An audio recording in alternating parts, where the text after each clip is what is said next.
Nagaa waaqayyo gooftaan saniif haa ta'u obboloota afuraa akkam jirtu hundumti keessan nagaa keessan miti galanni waaqayyo haa ta'u nagaadha. Tole egaa nagaa kottaan suudhaanii waan ajaa'ibaa guyyaarraa immoo isiniif qabadhee dhufeera. Annaa Yesuus YouTube kan jedhu hundumti keessanii yogaa subscribe like gochuu maatii keenya ta'uu hin dagatiin obboloota koo.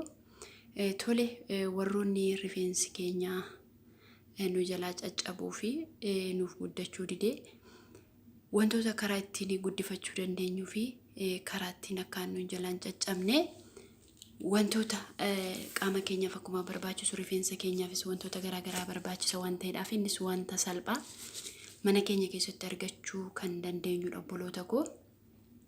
Egaa isa kana yeroon isinitti himu wantoota maayinis kan jedhanii beekuu dandeessu baay'een keessanii maayinis jechuun kunoo isa kanadha jechuudha. Maayinis maankaa lamaa fi hanqaaquu namni hin beekne hin jiru.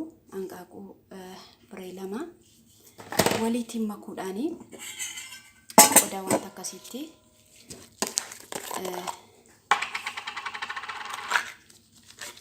maayinis biree lama maankaa lama sorry. Maayinisini akka dhadhaatti gargaara jechuudha.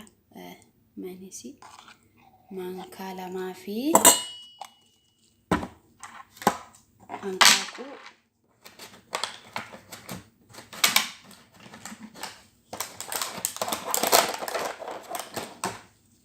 hanqaaquu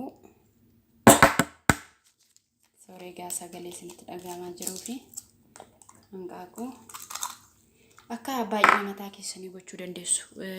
Firee lamas gochuu dandeessu hanqaaquu yookiinis immoo firee tokkos gochuu dandeessu. Hankoo mataan koo yabbuu waan ta'eef firee lama godhaa jechuudha.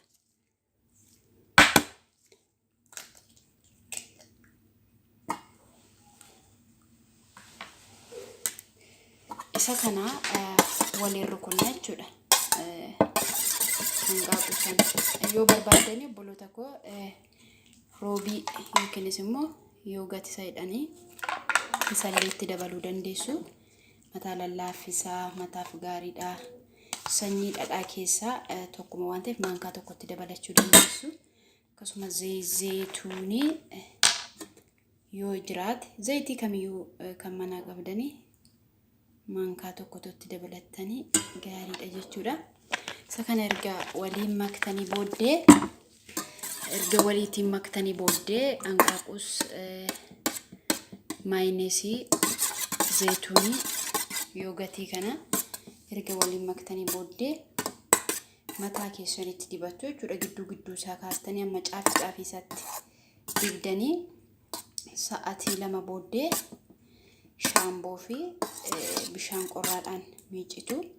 Yoo shittaa dingata yookiin immoo foolii qabaate immoo leemonii cuunfitanii bishaan wajjiniin macarrashaa kondiishinarii booddee isaatiin foolii isaa balleeffachuu dandeessu. Isaatiin laqallaqachuu dandeessu dhumarratti. Isa kana torbanitti yeroo lama warroonni yeroo hundumaa miiccattanii torbanitti yeroo lama warroonni immoo torban lamatti fayyadamtanii immoo torban lamatti fayyadamtanii faayidaa isaa ji'a tokko keessatti mataan keessan faayidaa akkamii akka argisiise arguu dandeessu jechuudha obboloota koo. Egaa wanta nanirraaf qabadhee dhufe kanumadha. Akka itti fayyadamtanii abdiin qaba. Halkan eebbifamaa.